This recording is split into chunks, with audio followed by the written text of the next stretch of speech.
Hello, everyone, and welcome to another installment of CR Wrestling Commentary. I'm your host, Cedric Kennedy, and I will be going over how I would handle FTR versus the Young Bucks. This is this is what you call AEW probably going to miss out on one very exciting thing. And if FTR can have at least 48% creative control over this, they can build up to something amazing. Now,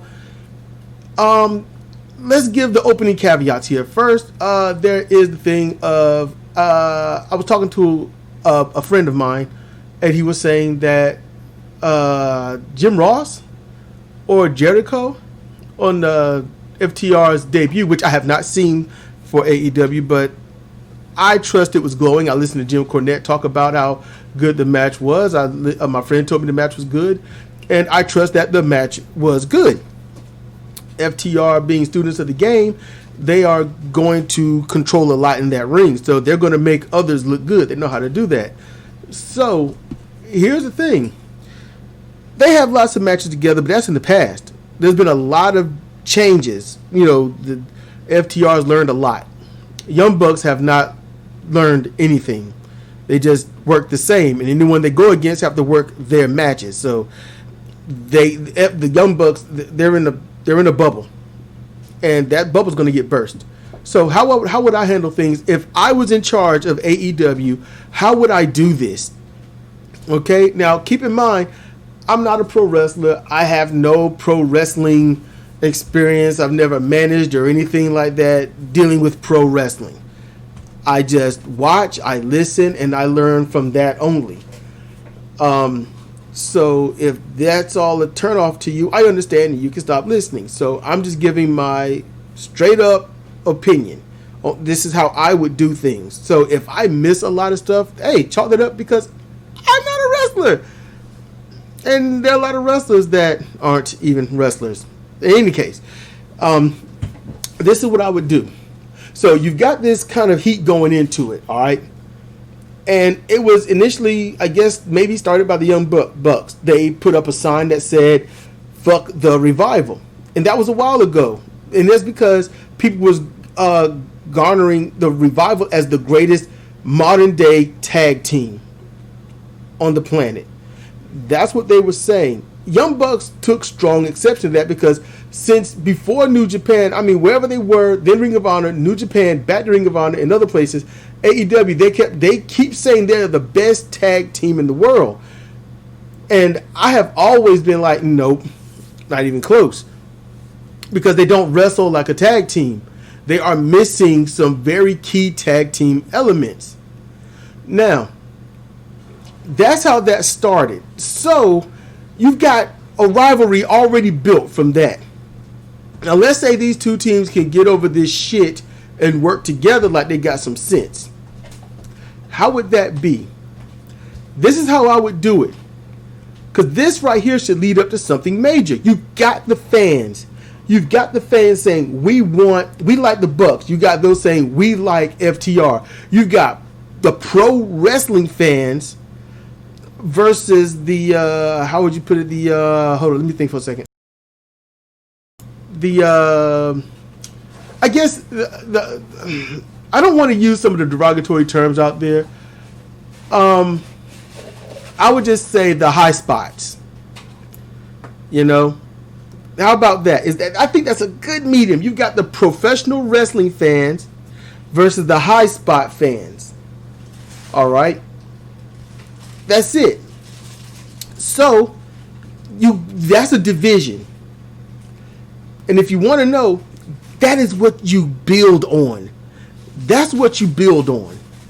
So you got FTR that'll promote professional wrestling, tag team wrestling. They're the best tag team. They know how to do it. They're going to get it done. And they're going to whoop every team that's in front of them because they know what they're doing. You got the Young Bucks. We are the modern day tag team wrestling. It's all about high spots, fast movement. Don't get them bored. That's what you do. So you divide that up. Now you've got two sides. They are pitted against each other. It's the fans, one side versus the other. You've got the flagship of those fans, right there in that one company.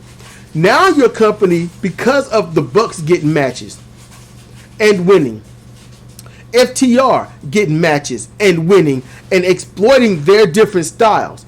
FTR do what they do and not show all that they can do, while the Bucks show all that they can do in every single match. So you got your division, and you're gonna have who supports who, because that's their styles. Okay, Young Bucks don't like headlocks, side headlock. They don't like wear down. They don't like cutting off the ring. They don't like none of that stuff. And I only mentioned maybe a quarter of what a tag team needs, and I didn't even go into the greatest parts of what a tag team does. So you've got this build up, and then this can go on for maybe a month or two. This can go on, and you got both sides talking trash but not interfering. They talk a little trash, let the fans hype it up as much as they want, but on that show they just do a little bit at a time. A little trash talk, back and forth. Promote yourself, get yourself over. Don't necessarily talk bad about each other. All right?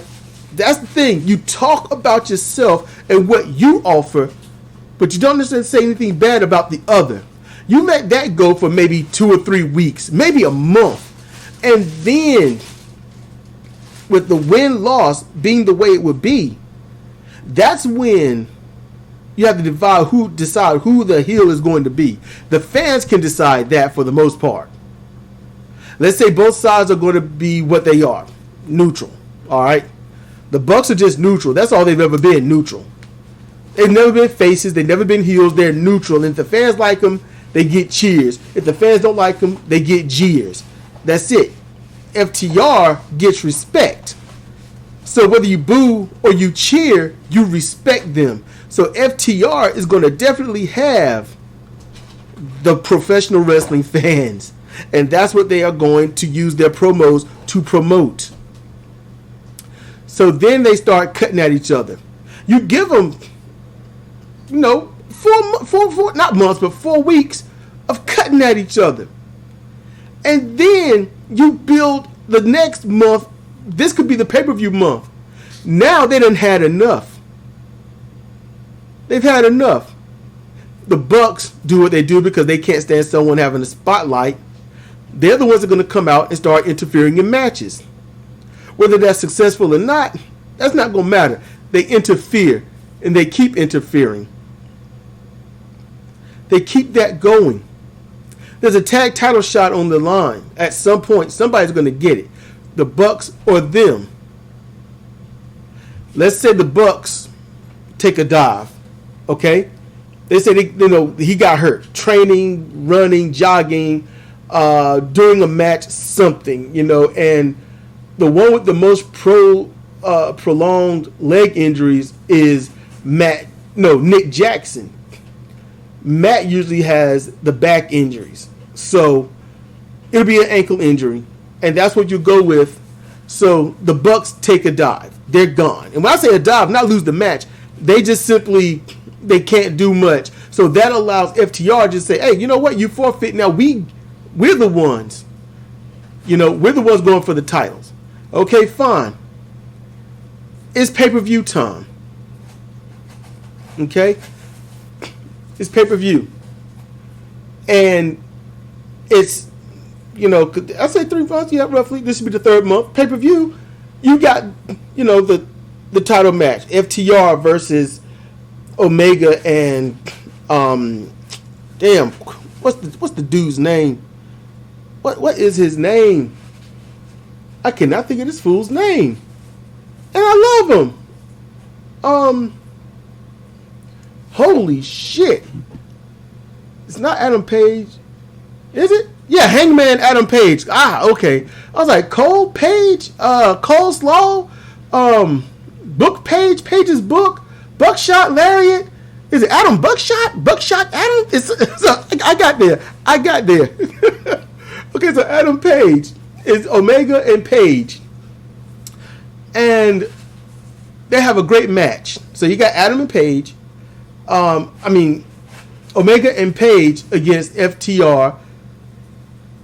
that match, I can be honest with you, Heyman Adam Page would glow, okay, in that match. But Omega's pretty much going to ruin a lot of that glow. However, it'll be a good match if FTR can control that match and call the shots. But the Bucks should come down and interfere, costing FTR the titles.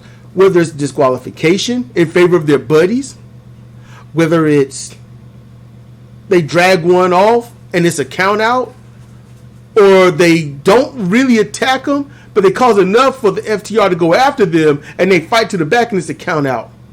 Or the Bucks come in and fake attack Omega and Page, giving FTR a win but not the titles. And after the beatdown, the quote-unquote beatdown, and the decision is rendered, then all four can stand up and be like, haha, we got you, yada, yada, yada. That will spark more rage, and the fans will be outright pissed. If you want to make a heel tag team, that'll do it. And the ref could be like, crap, I don't know. And the ref, hopefully it'd be Aubrey. She's gone. She's like, look, I can't do anymore. It's the final decision. They did this. I can't restart the match because they're in the ring, yada, yada. This match is either disqualification in favor of FTR or it's thrown out. Either way, FTR don't get the belts. Why? The Bucks. Okay. They've already gone through 3 months of crap. All right. 3 months of crap. Then the Bucks could talk trash. FTR will talk trash. They're going to go at it week 1 talking trash, but not having a match. Week 2, the Bucks can have a match. FTR comes out and mess them up. They can use a table, a chair. It's too much. The Bucks are put out. Then they get the title shot. When they get the title shot, they actually win the titles. FTR wins. It's time for a new tag team. All right, great. So then they get other opponents that, they're trying to climb the ranks. They're trying to look good. They get belts. That's what they're hoping to get belts. But they can't beat FTR. They can't. Why? They've already beaten them. FTR's already beaten them. They're just going to beat them again. Okay? And they run through each tag team for about 3 weeks, while one of the Bucks, the one that would not be injured or as injured, is going to talk trash. Every week talking trash. Like, we're coming back and we're coming for you. FTR can then be like, hey, you did what you did. They can be in defense, talk their little trash, but these belts, they're waiting to be defended. We're not going to lose, not to them, so you can have your chance to lose to us too. This is the belt. These belts belong to pro wrestling, not high spots. And they can talk that trash. So you still got the division going. And with that division, all of a sudden, you would have, that it keeps rekindling itself. Twitter will be crazed. Social media will be crazed. It's gonna split friends up because people are just like that. They're tribal. You're literally trying to play into the tribalization of people. And then, it's getting close to another pay-per-view. The Bucks heal up. They're good to go, more or less. They come back and have some test tag team matches. FTR never interferes, but they come down to ringside to scout. Never interfere, never cause a distraction. They just watch. When the match is over, FTR gets up and leave. Never bothers them. Now, on one occasion, 2 weeks before the pay-per-view, it's set. Those two teams just might fit, because that's what everybody wants. And on their way back, 2 weeks before the pay-per-view, the Bucks attack them. The Bucks attack them from behind. Beat them with the belts. Probably slam a few chairs on their backs with their heads. They're pissed. They're the best damn tag team, the best modern day tag team, and they're going to prove it. No injury's going to stop it. No scouting or scowling is going to stop it. And they're going to get those belts because they should have had them multiple times already. If not one time and never lost them. They should have had them when they first started. Now they got to have them. They have to get them from them. So that will also help blaze up the people a lot more.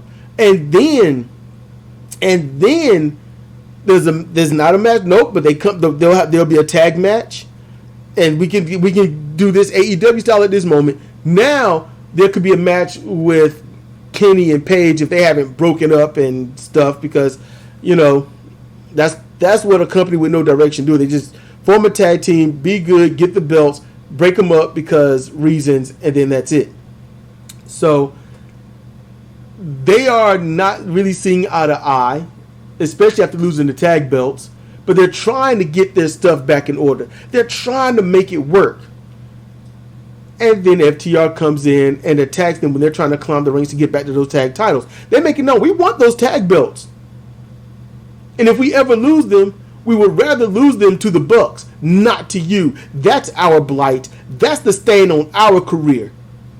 And I've been angry with my partner for that, because I should not have to look at him knowing that we lost to an inferior tag team. Some former entertainment tag team from up north.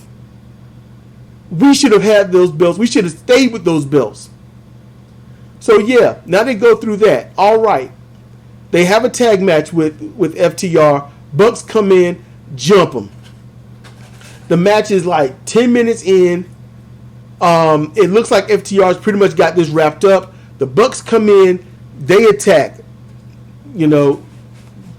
Paige, Omega, they're like, what the fuck? And they like, look, your teammates will help you beat the hell out of them, but we got issues. And I don't know how I feel about you right now. We're helping you out of solidarity, but we're a little upset right now. So, yeah, they show the beatdown, but when they leave, it's not so friendly looking. Paige, Omega, they're on the same page with that one. They're not so happy about that interference. So then you got another week, and then on that week, that's when there's a backstage jumping. People are breaking them up. There was attempted injury and all this other stuff. Fine. And then that spills out to later on in the match where they run out and attack. This is Paige and Omega's wrestling in that just to wrestle. It's a tag match, and they're trying to get some points, to get better looks and, favoritism to get back into tag title contention. FTR ain't like getting attacked like that, because that's twice they've been humiliated by those four. So while the Bucks might be distracted, that's when they go out and attack Omega and Paige. Not with weapons, just with each other. And they use their tag team finishing moves and singles moves, put them down. Sit a chair on top of each of their bodies. Sit on that chair with their arms trapped so they can't get up. And they look at the screen and they say, hey, Bucks, this is you in the future.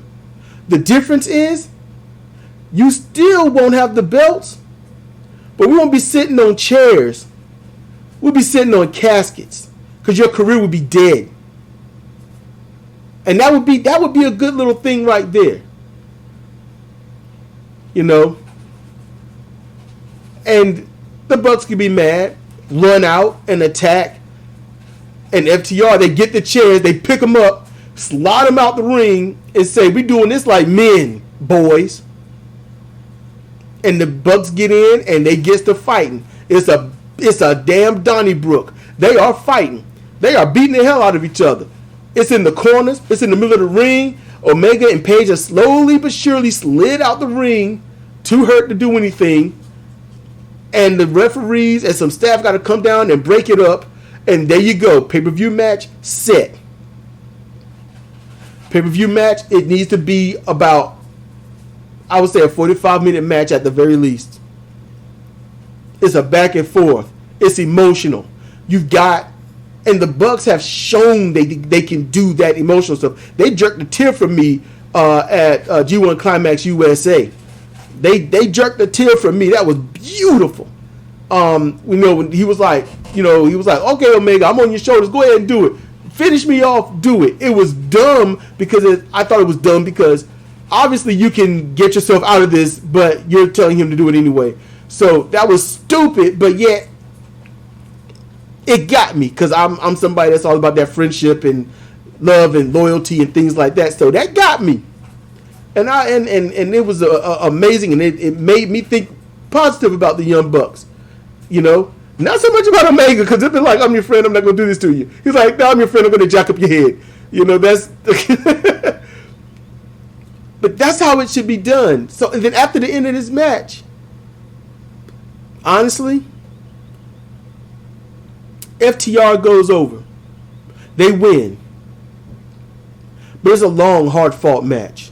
It's a brutal, long, hard-fought match. You get to see them as tag team experts. You get to see why they are in control of that title. But the Young Bucks that modernized tag team wrestling, it is a thing. It needs to be proven. And we just did. And you got lucky. It could be a lucky win. It could be a double drop kick, rock and roll express from right outside that ring, put the double team on the other, and the other's trying to get back in, hurt, can't really get there, and then there's the pin. It could be so much with that right there. And the Young Bucks would still probably gain a good bit from the fans. But let's say it don't go that way. Okay, FTR got the belts. They go into the match. Long, hard-fought match. 35-minute match. Bucks win. Alright, they win. But it's not convincing. It's not convincing. But they win. So now they got the belts. That wouldn't make FTR transitional champions. But the Bucks win. After that, it's a calm. It's a quiet. Let the fans rip, rage, and stuff. You don't hear anything about FTR for a week or two. But the Bucks, they're happy. They're parading. They're doing their thing. People are going to be upset. After that, FTR says, this ain't about the belts. This is about our dignity. This is about our pride. And then the true rivalry begins. There'll be distractions along the way. They'll get off kilter, off hilter, and all this other stuff. But every 4 to 7 months, they find their way back to each other, and they might find a different victory at each turn. But this could be a rivalry that could last a few years, if not longer.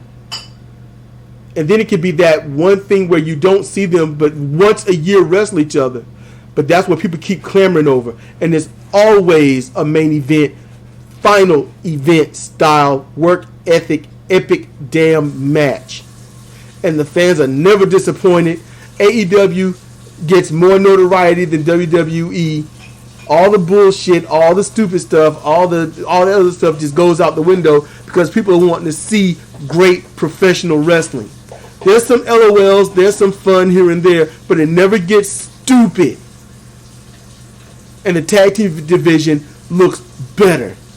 And every tag team can follow suit of both styles as the Young Bucks style becomes as modern as it is for the LOL fans and the YOLO fans, but they also incorporate that old school style to help carry a match. That old school style that helps get your opponent over and not just all your moves and then you just get hit with all the other moves and then you start putting more moves on. No, transitional stages help a professional wrestling match. The Young Bucks can learn that, integrate that. Omega could learn and integrate that into what he's doing. And the fans will come along with you. And slowly but steadily, AEW, with this rivalry, could legitimately restore true professional wrestling. And keep what is modernized about wrestling to a great degree. And it could be the first true hybrid company without the stupid. That is possible.